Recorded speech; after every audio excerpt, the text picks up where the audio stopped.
Desembargador Carlos Alberto, enquanto localiza, Sim. Na hora do doutor Clóvis Faria estiver aí, eu já estou com os 2 votos prontos aqui, viu? Pronto. Então vamos. Clóvis apareceu. Estou aqui, Excelência. Vamos voltar, né? Então, desembargador Darival, eu vou fazer, então, o pregão dos dois. Primeiro do Vista, desembargador Darival. Podem ser votados conjuntamente, num voto só, é o mesmo voto para os dois. Muito bem, então eu vou chamar os dois, de qualquer sorte, para registrar. Agravo do instrumento 063-8191-91, 2021-806-0000, e também o agravo do instrumento 063-7957-12, 2021-806-0000. Com a palavra do desembargador Darival. Desembargador, Vossa Excelência. Pois não, senhor César, a parte está aí para fazer sustentação oral. Tem a sustentação. Perfeito. Doutor Clóvis. Gostaria muito de ouvir, acho que todos nós gostaríamos muito de ouvir. Doutor Clóvis. Presente, Excelência. Muito bem, então fique à vontade, doutor Clóvis, para fazer sua sustentação. Fique à vontade. Bom dia, uma saudação especial aí às desembargadoras Fátima Loureiro, procuradora Ângela Góes, a secretária da sessão Cátia Silene, os advogados e advogadas presentes nessa sessão. Também uma saudação especial ao presidente Carlos Alberto. Depois que eu vi na sessão, e eu estou aqui desde o início, eu vi os comentários com relação à ampliação aí do desenvolvimento da Sejus, dos conciliadores, do pagamento, né? E aí eu lembrei, né, que eu também sou professor universitário e, ressalvado engano, eu tive acompanhando a minha esposa Érica Albuquerque, que é da Defensoria, lá na colação da turma de mestrado em Direito de Gestão de Conflitos lá da Unifor. E o senhor, acredito que o senhor estava presente. Então, eu fiquei muito feliz, porque é muito bom ver essa coerência. Eu também fiz o curso do CNJ pela SMEC, relacionado à questão, também sou conciliador e mediador pelo CNJ, e é interessante ver o desembargador com essa formação. Eu vi que o estudo do senhor na graduação foi sobre conciliação e mediação, vi que no mestrado, na especialização foi, no mestrado a mesma coisa, e aí, como desembargador, continua lutando para ampliar isso. Então, a coerência é uma coisa que realmente dá muita alegria em ver essas situações. Então, quem dera tivéssemos, no caso aqui dos autos, né, podido obter a conciliação. Nós tentamos uma conciliação, mas ela também foi rejeitada pelos agravantes, né, já que é um caso absurdo. Nós falamos, inclusive são 2 agravos, porque eles tentaram, de alguma forma, viciar a distribuição. Eles colocaram para ver se o desembargador dava a liminar, não deu. É a mesma equipe fazendo o agravo 1 pela comissão eleitoral, que era indicada pela diretoria do sindicato, e o outro pela diretoria do sindicato. Então, são praticamente os mesmos atores, né? Um mandando no outro e um mandando pelo outro. Não conseguiram eliminar para derrubar, no agravo de instrumento, para derrubar a liminar dada pela eminente magistrada, e aí entraram com outro agravo. Então, pode-se ver tanto que o desembargador, brilhantemente, já começou dizendo que vai fazer um voto conjunto, que eu alertei na sessão de 3 semanas atrás, que praticamente são os mesmos argumentos. Você vê, é uma peça praticamente idêntica, todos os pontos da petição. Então, vem essa questão, é um processo que a gente tentou fazer acordo. Se observar, por exemplo, lá no agravo, esse no 638190, na folha 90, eu cheguei a pintar, por exemplo, a fazer um print de um calendário. A eleição estava marcada para o dia 17 de novembro de 2021. Veja, diz o estatuto da entidade, que é a regra que tem que ser seguida, e também o edital, que a eleição seria no dia 17. E diz o estatuto que poderia haver inscrição de chapa até 5 dias antes da eleição. Se observar, eu fiz o print bem claro na folha 90 do agravo. Se a gente contar 5 dias corridos, daria dia 12 o prazo final para a inscrição de chapa. Se nós contarmos dias úteis, dá dia 9. E aí, quando eles viram que ia ter oposição, eles fecharam no dia 8. É uma contagem que eu achei tão assim, tão absurda, tanto que a juíza deu a liminar. Quer dizer, quando a oposição foi procurar se inscrever no dia 9, Eles disseram que o prazo para inscrição tinha acabado no dia 8, quando o estatuto é claro em dizer que são 5 dias antes da eleição. E 5 dias ou daria dia 12, ou daria dia 9, e eles disseram dia 8. Por que isso? Porque é uma gestão, como foram dois agravos com o mesmo sentido, eu tenho que repetir algumas coisas do que foi dito. Né? É uma gestão que está desde 2007, de policiais rodoviários federais, que criaram esse sindicato para fazer essa defesa e está há 15 anos a mesma diretoria. E agora a gente conseguiu descobrir por que está a mesma diretoria, porque não deixam ninguém concorrer. Eles nomeiam a comissão eleitoral, que fica em conluio com eles, tanto que tá aí, os próprios agravos são idênticos, o voto do desembargador deve ter tido muita facilidade de fazer o mesmo voto, porque os agravos são idênticos. Eles mudam, tecnicamente, só o nome do advogado, mas é o mesmo agravo. Então, eles se mantêm no poder dessa maneira. Quando eles viram que ia ter oposição, a oposição, logicamente, só foi se apresentar no último dia para inscrição. Qual foi a saída deles? Não é dia 9, era dia 8, para que ninguém pudesse concorrer.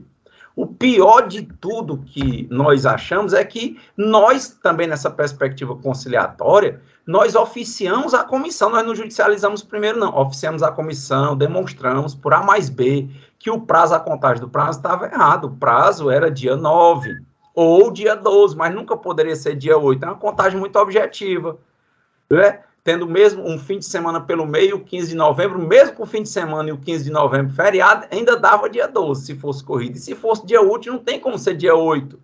Então, é tão objetivo que a magistrada viu a fumaça do bom direito, o perigo da demora e, mais do que tudo, a reversibilidade absoluta da medida. Qual é o problema de botar mais alguém para concorrer? Já que só estava concorrendo a chapa única. Como é que eles iam apresentar documentos fora do prazo? Quer dizer, não precisava. Exatamente por que eles foram no último dia? Primeiro, porque eles tinham direito de ir no último dia. E segundo, para evitar retaliações, porque há perseguições a pessoal do movimento sindical, isso é muito claro, dentro das instituições, até por várias questões institucionais que têm garantias, às vezes, de liberação do servidor e coisa do tipo. Então, eles foram se inscrever e a base central era essa. Eles impediram. O que a magistrada fez? Olha, como vocês publicaram o edital, que vai ser no dia 17, eu não estou vendo problema com a chapa, e que essa data que vocês fizeram, dizendo que o final era dia 8, prazo, e vocês se apresentaram no dia 9, estão dentro do prazo, e a comissão fez documentos dizendo que dia 8 que era o prazo certo. O que é pior é isso. A comissão chegou a fazer um ato dizendo que a contagem do prazo dá dia 8, quando, na verdade, o estatuto diz 5 dias antes do dia da eleição, e o edital diz que é dia 17. Então, ela mesma faz prova contra si ao dizer isso. Então, pedimos para a comissão eleitoral reconsiderar a decisão e aceitar. A comissão foi peremptória, não aceitou. Tivemos que judicializar, pedimos a liminar, a magistrada concedeu a liminar, dizendo, ainda antes da eleição, que colocasse, se o problema fosse a questão da data, realmente a comissão estava errada com relação à contagem do prazo da data, que ela concedesse a possibilidade de inscrição da chapa 2 e fizesse a inscrição no dia 17. Tem nos autos, todos, comissão eleitoral, diretoria, efetivamente notificados. E o que a gente ficou esperando? Bom, vai ter eleição, porque teve o edital, como edital de concurso, o edital é que a lei máxima, nesse caso de cumprimento, o edital dizia que a eleição era dia 17. Para que serve um edital? Direito fundamental à publicidade, direito fundamental à informação, direito de quarta, quinta dimensão, dizia o professor Paulo Bonavides, que eu tive sorte lá no mestrado, doutorado lá na UFC, de ter sido meu professor. Então, é muito importante observar que, se o edital diz para uma categoria que está espalhada em vários postos pelo Estado, que vai ter uma votação no sindicato no dia 17, eles não podem mudar essa data, até mesmo que fosse com uma chapa, sem uma publicação de um novo edital. E o que foi que a diretoria fez? Ao receber a notificação, isso policiais rodoviários federais, ao receber a devida intimação por oficial de justiça da decisão da juíza dizendo que escrevesse a chapa 2 para concorrer, Eles simplesmente, na noite do dia anterior à eleição, não fizeram a eleição. Não fizeram a eleição no dia seguinte. Aí, descumpriram o edital, descumpriram as suas próprias regras, descumpriram a decisão judicial. Não realizando a eleição, o que foi mais impressionante, todo mundo esperando para votar e não tem eleição. A decisão da juíza não era que fosse sustada a eleição, a decisão da juíza era, se a questão é a data da inscrição, coloque a chapa para concorrer e faça a eleição, é reversível, se depois fosse comprovado qualquer outra coisa, seria revertido. Não, eles por si disseram que foram notificados a decisão e não iam fazer a eleição. Impressionantemente, no dia da eleição, à noite, eles marcaram uma assembleia para amanhã do dia seguinte, já para dificultar o nosso acesso ao judiciário, para comunicar à juíza. Como é que a gente ia ter uma liminar da noite para entrar, a assembleia ia ser uma reunião, aliás, tem até dizendo, a reunião. No dia seguinte, posterior à eleição que deveria ter acontecido e que não aconteceu, né, como dizia o Manuel Bandeira, uma vida inteira que poderia ter sido e que não foi. E aí, no dia seguinte, em reunião, só com a chapa interessada, chapa 1, e com a comissão eleitoral, eles aclamaram a chapa 1. Então, é um negócio, assim, absurdo. Tiraram a chapa com erro de contagem de data. A juíza dá uma decisão para fazer eleição, tem um edital dizendo que é dia 17, não faz eleição, não escreve chapa, e pior, mantém a chapa única e aclama só entre os pares, a comissão eleitoral e a diretoria, que são os dois que estão agravando a presente decisão. E nós comunicamos isso à magistrada, que foi que a magistrada disse, estou ciente da minha decisão, uma decisão bem curta, mantenho a minha decisão, mas não vou fazer nenhum ato executório, já que tem os agravos, eu vou esperar decisão do tribunal. E pasmem, eles só comunicaram que tinha um agravo, pode olhar no processo principal, não comunicaram nem que tinha os dois exatamente, sempre nessa perspectiva de levar o Poder Judiciário a erro. Então, em linhas gerais, para concluirmos a nossa fala nesse momento, diante dos agravos, do que aconteceu, o provimento tem que ser mais amplo, porque o que está acontecendo é a gestão que já estava há 15 anos, desde 2007, se manteve no poder, desrespeitando lei, desrespeitando Constituição, desrespeitando edital, desrespeitando decisão judicial, e continua no poder. É isso que está acontecendo, impressionantemente. Então, em razão dessa situação, nós reiteramos o nosso pedido de exatamente manutenção da chapa, né, de manutenção da decisão ora agravada, né, de nulidade da posse dessa gestão antidemocrática, que está sedenta de poder, e que necessariamente haja uma publicação de um novo edital e uma realização de um novo pleito. Satisfeito, Vossas Excelências, muito obrigado pela atenção e um bom dia. Muito obrigado, doutor Clóvis. Passa a palavra ao desembargador Darival. Senhor presidente, eu ouvi o doutor Clóvis, a sustentação oral feita na sessão anterior, e as palavras dele, até certo ponto, me impressionaram. O meu voto original, já o voto naquele dia, já era estritamente cumprindo o que diz a instrução normativa e o edital e da intempestividade, no caso da chapa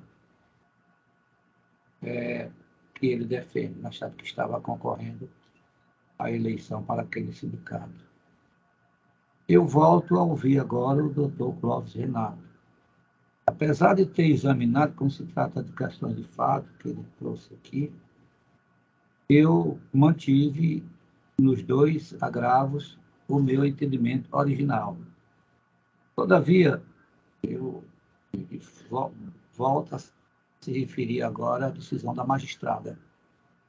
E a decisão, a doutora Antônia Dilce Rodrigues Feijão, eu conheço a doutora Dilce desde que ela era juíza lá de Barro, até eu brincava com ela, dizia que ela iniciou, que ela não tomava banho, porque era juíza de Barro, se tomasse banho, se desmanchava. Doutor Darival, não diga isso comigo não, quando eu viajava lá, as minhas discussões pela presidência ou pela corregedoria. Mas eu acompanhei a doutora Dilce lá, e depois eu fiz, eu era juiz eleitoral lá de Tianguá, que era já juíza de lá, e eu fiz também uma inspeção lá em Tianguá. E acompanho os passos da doutora Dilce de Fortaleza. Eu estaria desmanchando nesse instante, com base na frieza aqui do regimento e do edital, é que não me agrada desmanchar uma decisão da doutora Dilce. Senhor presidente, eu vou retirar de pauta todos dois e vou examinar, senhor presidente, com mais profundidade, porque há juízes e juízes. Há juízes que a gente tem vontade de pegar e jogar para fora da magistratura. Mas já juiz, se ele pudesse, ele botava no braço, balançava, botava no berço, cantava a cantiga de niná e botava uma papinha na boca deles ainda e não saía de perto deles. A doutora Dilce é uma dessas juízes. Então, eu vou... Inclusive, eu digo isso e eu tenho uma certa queixa dela. Quando eu fui para a corredoria, as mulheres se queixaram que eu não tinha levado nenhuma juíza, nenhuma mulher. Todos eram homens. Será que é porque as mulheres não... Não, mas a primeira que eu convidei e recebi o não pela acessibilidade dela foi exatamente a doutora Dilce. Eu vou retirar de pauta, senhor presidente, e vou examinar ainda com mais uma decisão da doutora Dilce e de outros tantos juízes do Ceará, para serem revogados, precisa do melhor exame. Eu vou reexaminar e tirar de pauta e fazer o melhor exame. Muito bem, desembargador. Processo adiado. Na próxima vez não tem mais sustentação oral, doutor Cláudio. Não tem, não. Excelência, só lembrando, não sei se eu falei, só para me despedir, é que o senhor falou muito bem naquele dia sobre a questão da educação. Não sei se o senhor viu a notícia hoje que um jovem medida socioeducativa tirou o 2º lugar no Enem para a escola técnica aqui do Ceará, né? Vários jovens que cumpriram medidas socioeducativas na minha época venceram. Eu encontro vários por aí ainda hoje que venceram na vida. É um orgulho de cada professor, como é o desembargador Carlos Alberto e Vossa Excelência, e como a desembargadora Fátima também cuidou do Vale de Família, como também quem trabalha na área de infância e juventude, é como se fossem filhos nossos, ou talvez até mais, quando a gente vê-los sair lá do lixo, como chamam da cidade, para conseguir um lugar na sociedade. É isso, doutor. Mas vou examinar, doutor, o voto melhor da doutora Dilce. Muito bem, desembargador. Os processos adiados e para a próxima sessão. Bom. Desembargador, só um minuto. Adiado ou retirado de pauta? Não, vão ser adiados. Esse eu tenho que retirar de pauta, porque eu já retirei de mesa 2 vezes. Naquele dia eu não julguei. Hoje, estou retirando de novo, né, presidente? Então é interessante, desembargador, que Vossa Excelência retirasse os 2 de pauta. É exatamente o que eu vou fazer. Isso. Que eu estou fazendo. Pronto. Retirar de pauta, em vez de ser adiados, fica os 2 retirados de pauta e serão recluídos na pauta. Muito bem.